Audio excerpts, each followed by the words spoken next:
আসসালামু আলাইকুম। আপনাদের স্মার্ট কার্ড কবে পাবেন? আপনাদের স্মার্ট কার্ড তৈরি হয়েছে কিনা কিভাবে চেক করবেন? হ্যাঁ বন্ধুরা, আজকে আমি দেখাবো স্লিপ নাম্বার ও নর্মাল এনআইডি কার্ডের নাম্বার দিয়ে কিভাবে দেখবেন চেক করে আপনার স্মার্ট কার্ড তৈরি হয়েছে কিনা। চলুন তাহলে ফুল ভিডিওটি শুরু করি। প্রথমে আপনাদের মোবাইল থেকে চলে যাবেন এই যে গুগল ক্রোমে। অবশ্যই আপনার পুরান এনআইডি কার্ডটি সাথে রাখবেন, কিছু তথ্য লাগবে। আর যাদের এনআইডি কার্ড নাই তারা ফর্ম নাম্বার বা স্লিপ নাম্বারটি রাখবেন।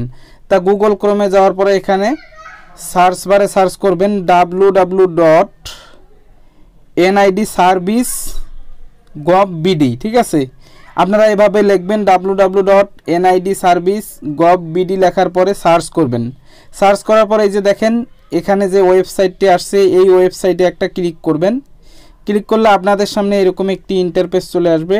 এই যে দেখেন বন্ধুরা, বাম পাশে একটা অপশন চলে আসে স্মার্ট কার্ড স্ট্যাটাস।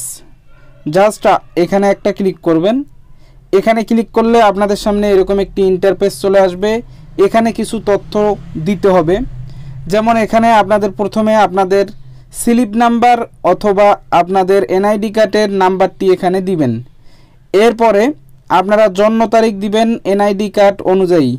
তা এখানে আমরা জন্ম তারিখ দিচ্ছি, দিন দিচ্ছি, আপনারা এখানে পূরণ করবেন। তা আমি আমারটা দিচ্ছি, আপনাদেরটা আপনারা দিয়ে দিবেন। দেওয়ার পরে এই যে নিচে আপনারা একটা অপশন পেয়ে যাবেন এই যে ক্যাপচার। এই ক্যাপচারটা এখানে লিখতে হবে। যদি এটা না বোঝেন তাহলে এই যে রিফ্রেশে একটা ক্লিক করলে আবার নতুন করে আরেকটা ক্যাপচার চলে আসবে। তো এখন আমি এই ক্যাপচারটা বসাই দিচ্ছি, আপনারা দিবেন। ঠিক আছে,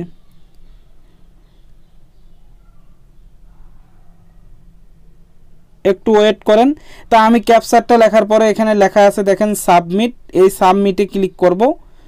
সাবমিটে ক্লিক করলে এখানে দেখেন চলে আসছে কি স্মার্ট কার্ডের কোনো তথ্য পাওয়া যায়নি, অর্থাৎ আমার স্মার্ট কার্ড এখনও তৈরি হয় নাই। সেক্ষেত্রে আমি এই যে বর্তমান আমার যে এনআইডি কার্ড অথবা স্লিপ নাম্বার আছে সেটা নিয়েই আপনাকে চলতে হবে। এবং স্মার্ট কার্ড যদি আপনার তৈরি হয় বা রেডি হয়ে যায় তাহলে কিন্তু আপনারা এখানে তথ্য পাবেন যে আপনার স্মার্ট কার্ড রেডি বা আপনি কালেক্ট করুন, এখানে এরকম কিছু লেখা থাকে।